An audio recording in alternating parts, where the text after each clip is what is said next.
یار یہ تو آپ جانتے ہیں کہ بھائی نے نہ کبھی عمران خان کو ووٹ دیا ہے نہ سپورٹ کیا ہے، لیکن ہمیشہ یہ بات کہی ہے کہ اگر کرپشن کے خلاف کچھ ہوگا، ملک کی حالت بدلنے کے لیے کچھ ہوگا اور وہ کوئی بھی کرے گا تو ہماری حمایت اس کے ساتھ ہے۔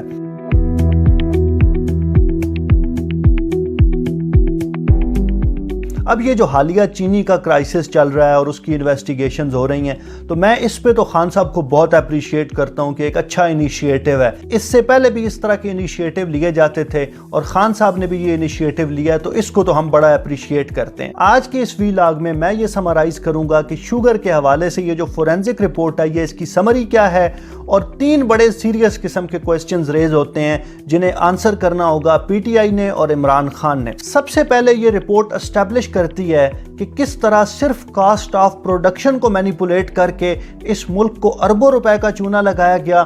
اس کے بعد یہ رپورٹ آئیڈینٹیفائی کرتی ہے کہ کس طرح چند خاندانوں نے شوگر انڈسٹری پہ بطور مافیا قبضہ کیا ہوا ہے اور پوری مارکیٹ کو مینیپولیٹ کرتے ہیں۔ اچھا، کاسٹ آف پروڈکشن کا سین یہ ہے کہ شوگر ملز ایسوسی ایشن اور شوگر انڈسٹری مل کے گورنمنٹ کو یہ بتاتے رہے ہیں کہ ہمیں 1 کلو چینی بنانے کے لیے 52 روپے کا خرچہ آتا ہے، جبکہ فورینزک رپورٹ نے یہ اسٹیبلش کیا ہے کہ یہ چینی 38 روپے پر کے جی بنتی تھی۔ اس کا مطلب یہ ہوا کہ پچھلے 2-2.5 سال میں اور اس سے پہلے بھی 1 کلو کے ساتھ کم از کم 13 روپے کاسٹ آف پروڈکشن میں انکریز کر دیے۔ جب آپ نے کاسٹ آف پروڈکشن انکریز کر دی، اس کے بعد اس میں آپ کا پروفٹ مارجن ایڈ ہوگا، دوسرے ٹیکسز ایڈ ہوں گے، پھر آپ کو ڈیفرنٹ قسم کی سبسڈیز ملتی جائیں گی، تو یہ اربوں خربوں روپے کا چونا ہے جو ہمارے قومی خزانے کو لگایا گیا۔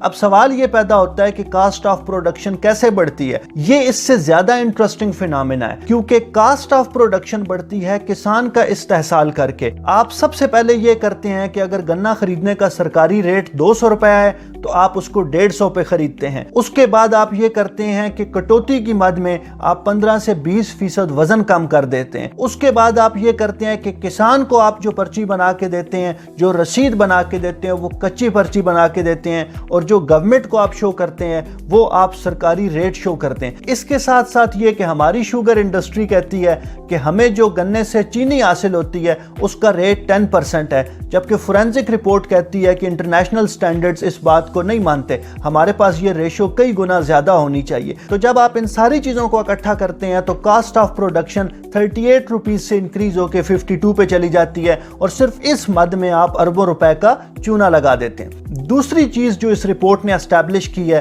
وہ یہ ہے کہ چند بڑے خاندان ہیں، اور ہم سب جانتے ہیں، میں بھی جانتا ہوں، آپ بھی جانتے ہیں کہ وہ کون سے خاندان ہیں جو پوری مارکیٹ کو مینیپولیٹ کرتے ہیں۔ وہ کبھی شارٹیج کریٹ کر دیتے ہیں، کبھی ایکسس کریٹ کر دیتے ہیں، جو چینی ان کے گوداموں میں پڑی ہوتی ہے کبھی اسے ایکسپورٹ کر دیتے ہیں، کبھی امپورٹ کر لیتے ہیں، چینی وہیں رہتی ہے، پیسے ایک اکاؤنٹ سے دوسرے اکاؤنٹ میں ٹرانسفر ہوتے رہتے ہیں، تو ایک پوری بلیک مارکیٹ ہے۔ اب وہ خاندان کون سے ہیں؟ دیکھیں، 4 بڑے نام تو اس رپورٹ میں اسٹیبلش ہو گئے ہیں۔ ایک ہمارے محترم جناب شہباز شریف صاحب ہیں، پھر ہمارے جہانگیر ترین صاحب ہیں، پھر خسرو بختیار صاحب ہیں، اس کے بعد ہمارے مونس الہی صاحب ہیں، اور ان کے علاوہ بھی چند لوگ ہیں جو اس پوری مارکیٹ پہ قابض ہیں۔ اب یہاں 3 سیریس قسم کے سوال جنم لیتے ہیں۔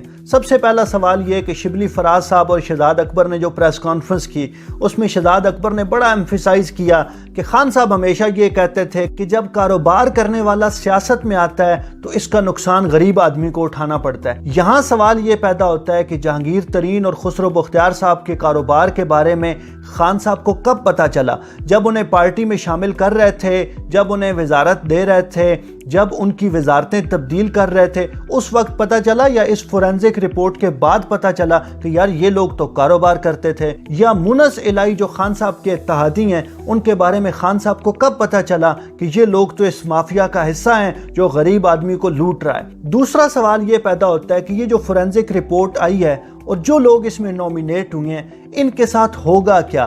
کیا یہ اپنے انجام کو پہنچیں گے؟ کیا انہیں نشان عبرت بنایا جائے گا؟ اور اس سے زیادہ اہم سوال یہ ہے کہ پچھلے اتنے سالوں سے یہ لوگ جس طرح کسان کا استحصال کر رہے تھے، عام آدمی پہ ظلم کر رہے تھے، اس کا حساب کون دے گا؟ اور تیسرا سوال یہ ہے کہ جب سے تحریک انصاف کی حکومت آئی ہے تو یہ جو طیارے میں آزاد امیدواروں کو بھر بھر کے لانے والے جہانگیر ترین صاحب تھے، انہوں نے اپنا تاوان اس طرح سے وصول کیا ہے کہ چینی کی قیمت 70-80% بڑھ گئی ہے۔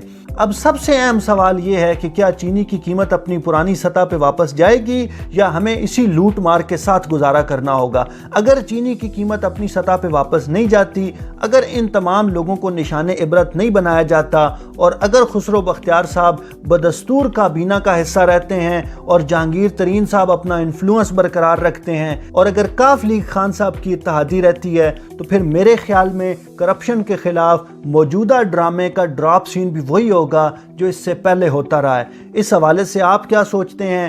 کیا عمران خان صاحب مجرموں کو کفر کردار تک پہنچا پائیں گے؟ اپنی رائے ضرور دیجیے۔ بہت شکریہ۔